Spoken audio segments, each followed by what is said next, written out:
Evangelho de Nosso Senhor Jesus Cristo, dia 9, segunda-feira, mês de setembro de 2024. Vamos ouvir o que é que nos diz hoje a palavra do Evangelho e seguir essa nossa sequência desse mês de fazermos um link entre a mensagem do Evangelho e o nosso momento atual nas eleições desse ano de vereador e prefeito. Mais uma vez, para quem ouve pela primeira vez, me sinto apto a falar referente, pois já existe mandato público. Nos últimos 14, 15 anos fui dentro da política, fui o vereador mais votado da minha cidade, já me candidatei a prefeito, já quase me candidatei a deputado estadual. Logo me sinto apto a falar referente ao nosso sistema, esse sistema que já inicio dizendo a vocês que nasceu para ser fracassado. Nosso sistema político, é importante que a gente comece nesse sentido, e tanto é que a própria sociedade tem tese críticas referente, porque realmente é um sistema que favorece a corrupção, favorece o enriquecimento ilícito, favorece, infelizmente, a maldade. O mal tem imperado dentro do sistema, contudo, aonde Deus é presente, o bem prevalece e nós venceremos ao final. Agora, para tanto, é necessário ver alguns pontos importantes. E vamos ver se o Evangelho nos ajuda a trazer alguns desses pontos hoje e os demais nos próximos dias, além de outros que nós já trouxemos anteriormente nos Evangelhos dos outros dias. O Evangelho de hoje nos diz o seguinte, segundo São Lucas: aconteceu no dia de sábado que Jesus entrou na sinagoga e começou a ensinar. Havia um homem cuja mão direita era seca. Os mestres da lei e fariseus o observavam para ver se Jesus iria curá-lo em dia de sábado, e assim encontraram motivo para acusá-lo. Jesus, porém, reconhecendo seus pensamentos, disse ao homem da mão seca: levante-te e fica aqui no meio. Ele se levantou e ficou de pé. Disse-lhe Jesus: eu vos pergunto, o que é permitido fazer em dia de sábado? O bem ou o mal? Salvar uma vida ou deixá-la que se perca? Então Jesus olhou para todos os que estavam ao seu redor e disse ao homem: estenda a tua mão. O homem assim o fez e sua mão ficou curada. Eles ficaram com muita raiva e começaram a discutir sobre si o que poderiam fazer contra Jesus. Veja, o Evangelho de hoje nos convida sim a uma reflexão sobre o nosso sistema atual, baseado na mensagem que traz. Olha, aqui Jesus fez um milagre, a gente já observou no Evangelho, mas um ponto importante é a passagem onde Jesus faz uma atualização, um aperfeiçoamento de um entendimento da época. Ou seja, até então não era permitido fazer nada em dia de sábado. E Jesus questiona os mesmos: o que é permitido no dia de sábado, fazer o bem ou deixar que alguém pereça? E aí Jesus, ele dá a resposta à medida que faz aquele deficiente com que sua mão volte ao normal, seja curada, atualizando para nós cristãos e mostrando a todo mundo que o bem deve ser feito sempre e a todos os dias.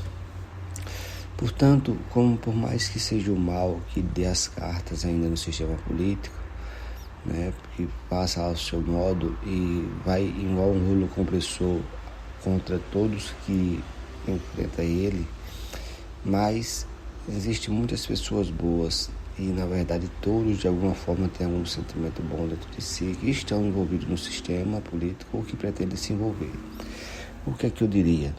Assim como aquela atualização que Jesus fez à época, nosso sistema eleitoral ele carece também de uma atualização para tentarmos salvar esse meio do qual deve-se promover oportunidades para a sociedade, para todos, todas as classes, dos mais favorecidos, que já são muito beneficiados, aos menos favorecidos, que são pouco beneficiados. De forma que, quais são as saídas que eu vejo dentro de um sistema que considero que já nasceu errado, corrupto, para que ele possa se aperfeiçoar para, inclusive, para o próprio bem da nossa existência, da democracia.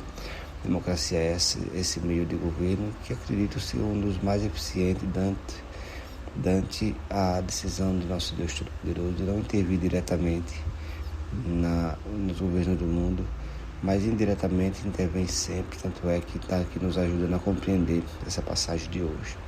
Portanto, quais são as posições que eu trago, que eu considero importante para uma atualização do sistema? Eu diria que penso em três. Uma primeira seria a de nós termos a desobrigação do voto, ou seja, as pessoas não serem mais obrigadas a irem votar, ficarem à vontade para escolher seus representantes, nem pagar nenhum tipo de multa referente, por mais que seja baixo o valor, né? Mas não pagar nenhum tipo de multa referente à sua ausência. Isso faria com que houvesse uma atualização dos ditos candidatos a nossos representantes, para que realmente possam convencer com melhores propostas, melhores ideias, mais bem fundamentadas, mais bem embasadas dentro da realidade social, de forma que pudesse convencer o maior número de pessoas que acreditem naquela proposta a se dirigirem até as urnas no momento da eleição. E se ficasse aquela coisa vã, só na compra do voto, aí as pessoas teriam uma desmotivação para irem. Logo vejo que a obrigação de ter que fazer com que as pessoas se dirijam até as urnas, a obrigatoriedade do voto, só favorece a manutenção da corrupção do sistema. Um outro ponto importante que eu vejo seria tentarmos suprir essa desigualdade que há entre uma representação financeira dentro do sistema político, onde os mais favorecidos são aqueles que têm maior poder aquisitivo. Logo acredito que a resposta está em instituirmos uma cota, onde 50% é de livre candidaturas, ou seja, todos os mais ricos, os mais milionários podem se candidatar, mas se assegurar 50% das demais vagas àquelas pessoas de menor poder aquisitivo, as pessoas de baixa renda, que inclusive hoje corresponde à maioria do povo brasileiro.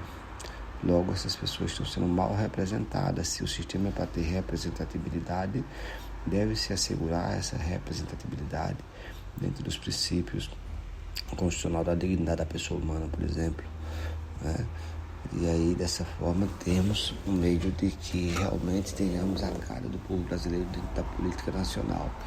E o que acontece no poder legislativo, por exemplo, quando houver cadeiras ímpares, como é que vai se dividir 50%, 50%? Muito simples, se institui, por exemplo, que em uma eleição uma classe fica com essa sobra e numa outra eleição a outra classe fica com outra sobra. Essa é uma possibilidade e por aí segue.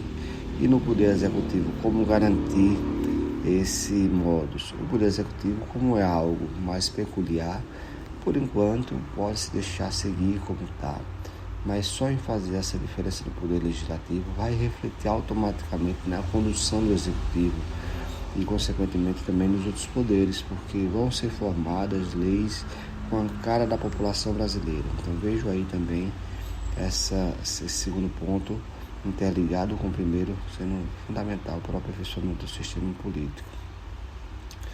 Um outro ponto que seria muito importante, e aí nós já falamos do ponto da desobrigatoriedade do voto, do ponto da paridade, não é? das forças políticas. Um outro ponto que seria muito importante que eu vejo nessas eleições, para formar o terceiro ponto, seria o de que nós tivéssemos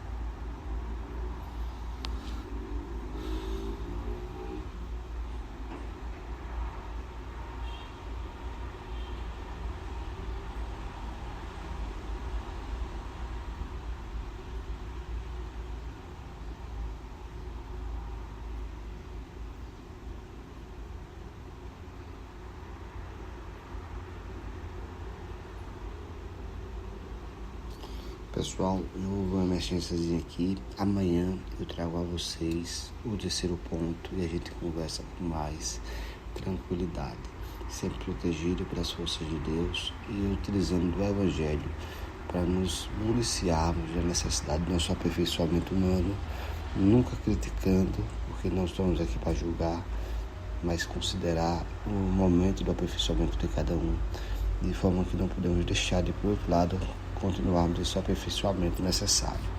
Deus nos abençoe, nos guie, nos guarde hoje e sempre. Amém.